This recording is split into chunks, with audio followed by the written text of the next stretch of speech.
sur ma biographie par rapport à Christopher, donc je l'ai eu tout à l'heure. Ça a bien marché hier, ça s'est calmé un peu aujourd'hui. Il est à peu près à 13 000 euros, donc je vous demande de partager vraiment ce lien Litchi, qu'on en finisse au plus vite avec Christopher, parce que ça se bouscule au portillon et je vois pas pourquoi je continuerai pas. Ça m'est difficile de les renvoyer dans leurs 15 mètres. Ils ont que confiance en nous, au peuple. Je pense à ce Michael du Maine-et-Loire que j'ai longtemps discuté ce matin avec des Blondes d'Aquitaine qui eux aussi pris à la gorge financièrement. Je lui ai promis qu'on allait lui aider plus tard. Le problème c'est que c'est un peu les mêmes qui donnent qu'on donnait pour nos deux moutonniers. Les consommateurs ils vont se fatiguer et ça on peut le comprendre. Donc Julien tiré d'affaires. C'est déjà une bonne nouvelle. Je vais aller chez lui dimanche, je lui ai promis.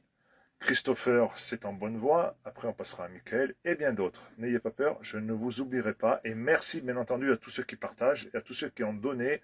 On ne pourra jamais assez vous remercier. Après aussi, un sujet qui me tient très très à cœur, je vous l'avais promis, c'est la PIC-PIC contre la DNC. Donc, je suis rentré en contact, du moins, ils sont rentrés en contact avec moi, le collectif Paysans Libres, là-bas du Sud-Ouest. Donc la personne que j'ai eue, c'est une personne super, et elle partage vraiment mon analyse. Le souci, c'est que ce collectif, il veut rester ancré dans le Sud-Ouest. Ils veulent pas que ça devienne national. Donc on va quand même tout faire pour les aider.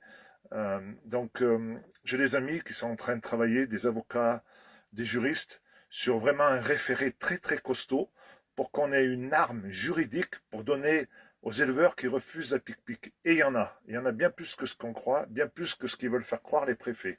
Donc bien entendu, c'est réticent à ceux qui veulent vraiment pas picouser leurs animaux, et ils ont raison, ils sont menacés de retirer leur pack, bien entendu, de les mettre en demeure, de refuser qu'ils aient des cartes vertes pour vendre leurs animaux. On a connu ça pour le Covid, donc il faut absolument que vous teniez le coup, les amis. Je sais que c'est plus facile à dire qu'à faire, mais je vous promets, on est en train de travailler ce week-end sur un référé pour que vous ayez une arme juridique pour donner à vos vétérinaires, pour les présenter à vos vétérinaires, et qu'après on va en faire des copies et on les donnera à tous les éleveurs qui refusent la pic-pic.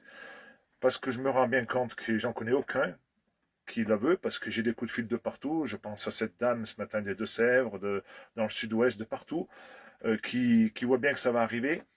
Et voilà, nous, dans le Massif central, la CR n'a rien trouvé de mieux que la demander obligatoire pour le mois de février.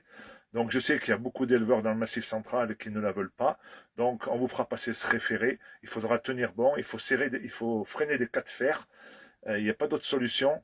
Et après, quand on sera très nombreux, je sais que les consommateurs vont nous suivre, ça c'est sûr à 1000%, parce qu'il y en a bien trop qui m'appellent, et ils me l'ont assez dit, ils m'ont dit quitte à manger de la merde, on préférera même manger la merde du Mercosur que de payer de la viande 4 fois plus cher avec de la merde qui va se retrouver dans notre alimentation. Je m'attelle à ce qu'il y ait en face un collectif entre éleveurs et consommateurs, dans un but de mettre en place un label de viande non picousée. Et ça va pas être facile parce qu'on voit bien qu'ils veulent le mettre de force. Mais pour ça, il faut qu'on dénonce très fortement les syndicats, tous les syndicats, même la Confédération paysanne qui est contre la chimie, mais qui là, elle la réclame. Donc on va avoir besoin de tout ce monde. Donc on va aussi avoir besoin de nos amis qui disent toujours défendre la paysannerie, les Cyril Hanouna, les Etchebet, tous ces chefs étoilés, tous ces politiques qui disent qu'ils défendent la paysannerie. Mais déjà, ça serait bien que vous mettiez la main à la poche pour aider les paysans qui sont dans la merde. Parce que dire de la défense, c'est un fait, mais mettre la main à la poche, ça serait mieux.